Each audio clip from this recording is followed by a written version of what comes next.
Сайн байцгаана уу? Би та бүхэнд өөрийгөө танилцуулъя.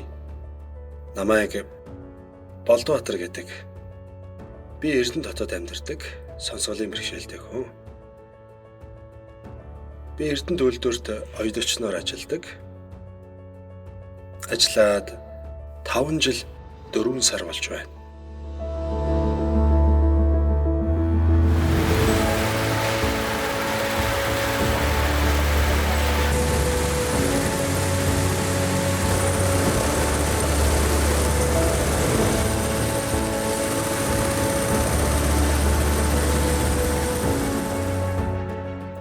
Би ям бол зургуулаа амьдардаг. Эхнэрийн маань нэрийг Оюун Сүрэн гэдэг.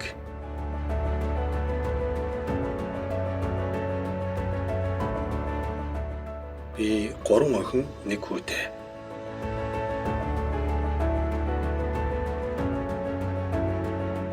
Сайн байцгаана уу? Миний нэрийг Оюун Сүрэн гэдэг. Би Эрдэнэ үйлдвэрт оюуталчингоор ажиллаад 5 жил 4 сар болж байна.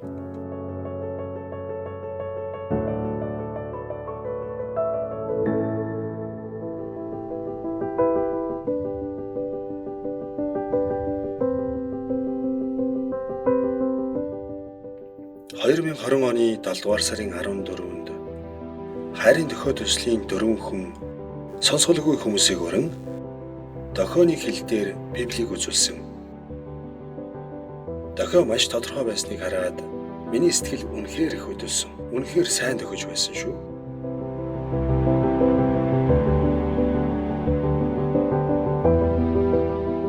Манай чуулган хуруугаар өсгөлдөг учраас би ойлгодоггүй байсан.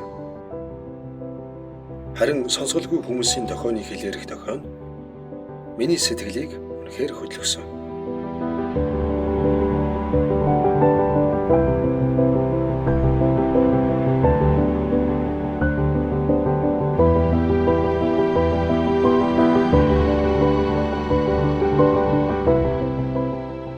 ...2020 оны 7 сард хайрын дохио төслийн багийнхан биднийг ураад цаасан Библи бэлгэлсэн юм.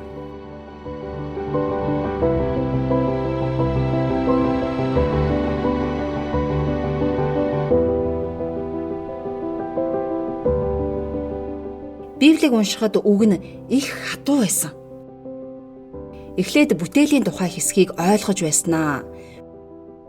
Үргэлжилсэн урт өгүүлбэрүүд донд мэдгүй үгнүүд гарах үед би ойлгож байснаа болчихсон. Тэр донд хальж гэдэг үгийг би хальс гэд буруу ойлгож байгаа юм.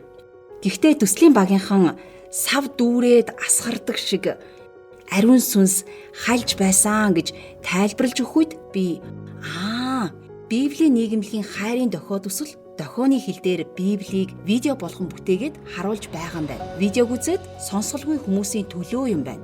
Би дохиог нь ойлгож байна. Зөв сайн байна штэ гэж бодсон. Цаасан Библийг уншаад ойлгохгүй, дохионы хил дээр Библи байхгүй үед би YouTube-д байгаа бичлэгийг үзээд яг надад тохирсон байна гэж бодсон.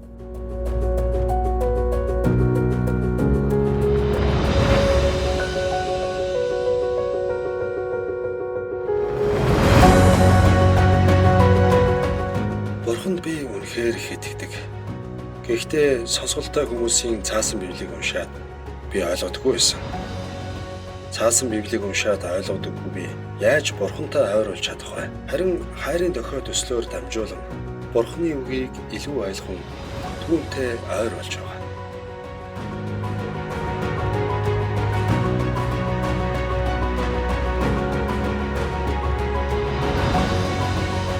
Үүнтэй адилхан олон бичлэгүүд YouTube тавигдан бусдад түгээсэй гэж би хүсэж байгаа. Ариун бичээс нийгэмлэгийн хайрын дохио төслийн багийнханд маш их баярлалаа.